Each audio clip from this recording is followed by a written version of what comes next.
ভাবুন তো, একটা প্রাণীর ৩টে হৃদয় আছে। আপনি কি জানেন কোন প্রাণী সেটা? হ্যাঁ, ঠিক ধরেছেন। অক্টোপাসের আছে তিনটে হৃদয়। এর মধ্যে দুটো হৃদয় কাজ করে শুধু শ্বাস নেওয়ার জন্য। এগুলো গিলে রক্ত পাঠায় আর অক্সিজেন মিশিয়ে দেয়। তৃতীয় হৃদয়টা পুরো শরীর জুড়ে অক্সিজেন ভর্তি রক্ত ছড়িয়ে দেয় মাংসপেশি থেকে মস্তিষ্ক পর্যন্ত। সবচেয়ে অবাক করা ব্যাপার হলো অক্টোপাস যখন সাঁতার কাটে তখন তার প্রধান হৃদয় একদম থেমে যায়, তাই তারা দ্রুত ক্লান্ত হয়ে পড়ে।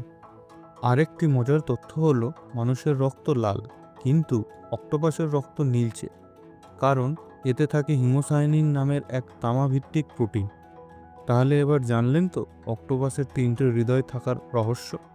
আরও অদ্ভুত তথ্য জানতে আমাদের চ্যানেলটি অবশ্যই সাবস্ক্রাইব করুন। পরবর্তী ভিডিওতে আমরা জানব প্যাঁচার চোখ সবসময় স্থির থাকে কেন।